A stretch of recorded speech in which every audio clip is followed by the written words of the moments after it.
میں نے کہا بابا جی یہاں تو کوئی آبادی نہیں ہے, یہاں تو کوئی گاؤں نہیں ہے, کہیں آپ راستہ تو نہیں بھول گئے؟ تو ان بزرگ کا یہ کہنا تھا بیٹا تمہارا بہت شکریہ, تم نہیں سمجھو گے, یہاں پر ہم لوگوں کی پوری آبادی آباد ہے, یہاں پر پورا ایک گاؤں آباد ہے جسے تم نہیں دیکھ سکتے, بس اب تم جلدی سے یہاں سے چلے جاؤ. وہ کہتا ہے کہ جیسے میں نے انہیں وہاں پر اتارا مجھے بہت عجیب بات لگی. میں نے اپنا بائک ٹرن کیا, لیکن اس کے باوجود میرے دل میں خیال آیا کہ میں پلٹ کر دیکھوں کہ وہ اس ندی میں کہاں جائیں گے. جیسے میں نے پیچھے پلٹ کر دیکھا تو وہ بزرگ وہاں پر نہیں تھے, وہ وہاں سے غائب ہو چکے تھے.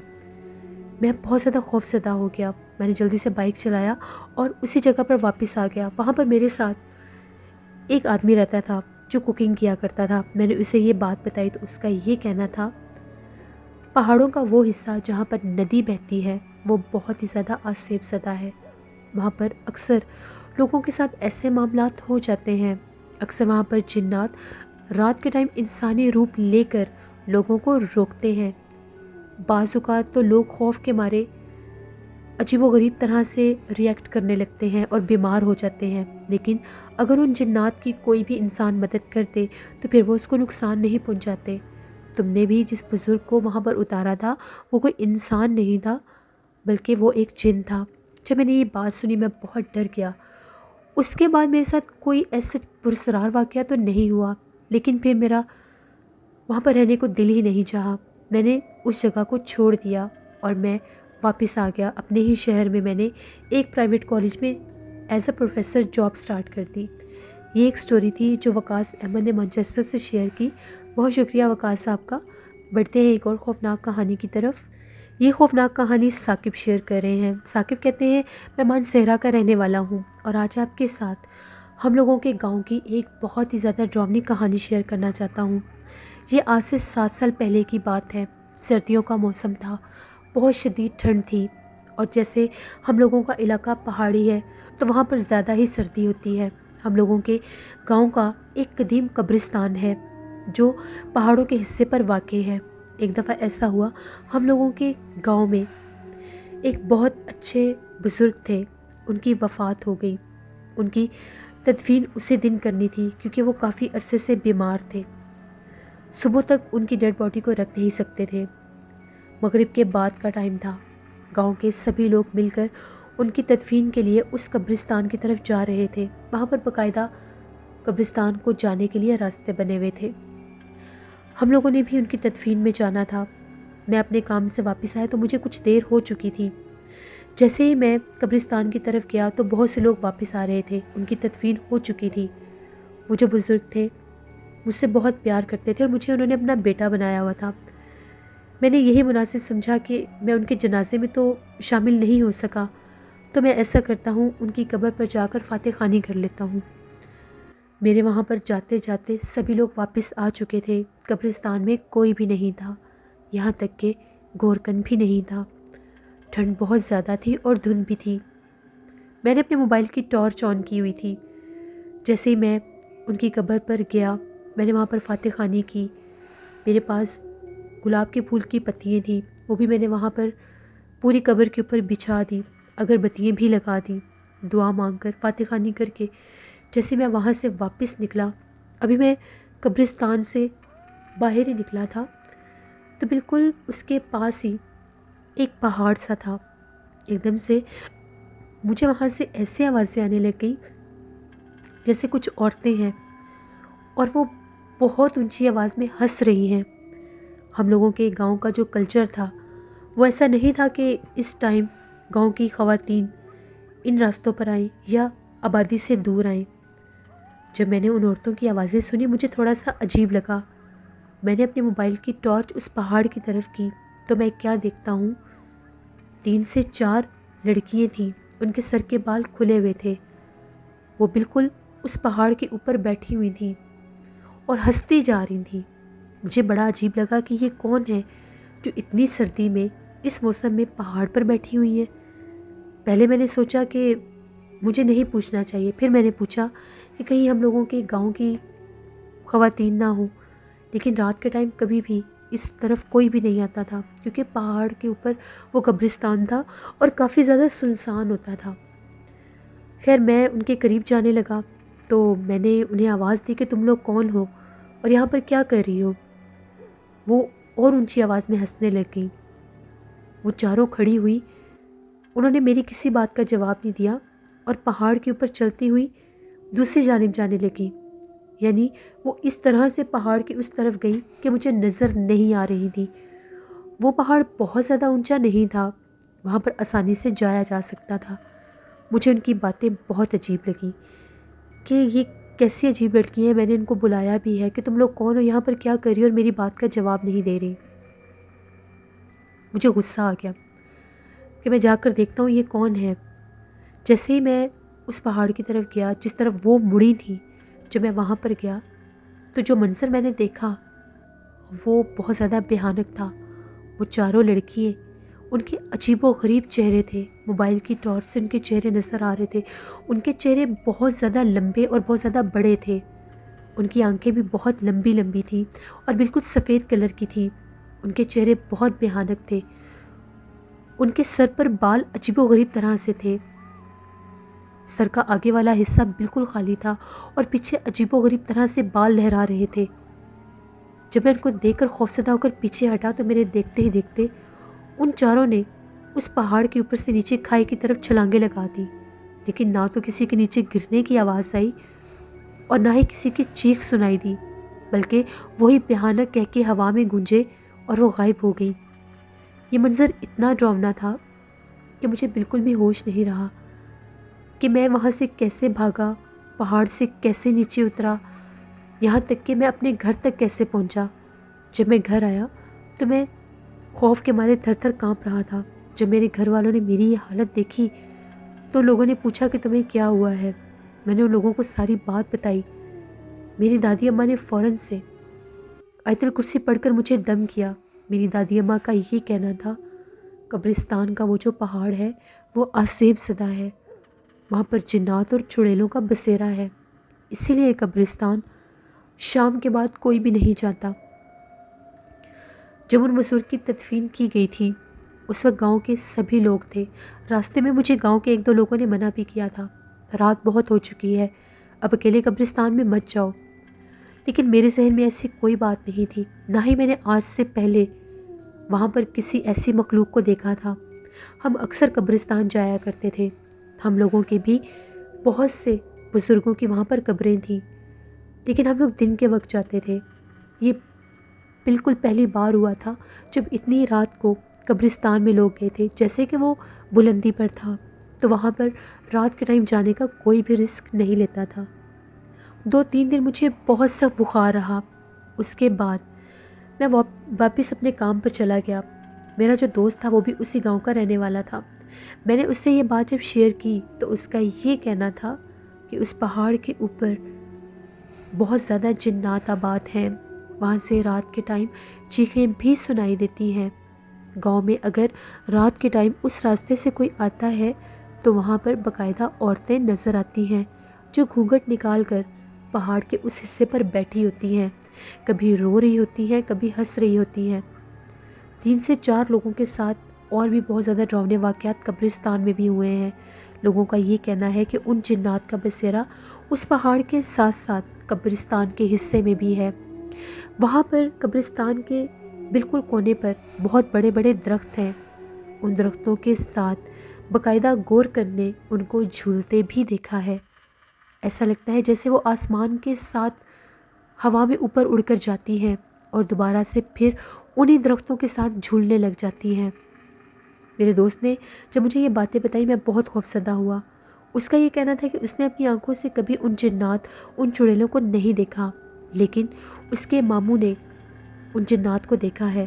اس کے ماموں کا یہ کہنا ہے کہ ایک دفعہ وہ رات کے ٹائم شہر سے واپس آ رہے تھے تو جب اس راستے پر آئے تو وہ کیا دیکھتے ہیں کہ جیسے 13-14 سال کی کوئی بچی ہے، وہ اسی راستے پر روتی ہوئی جا رہی ہے۔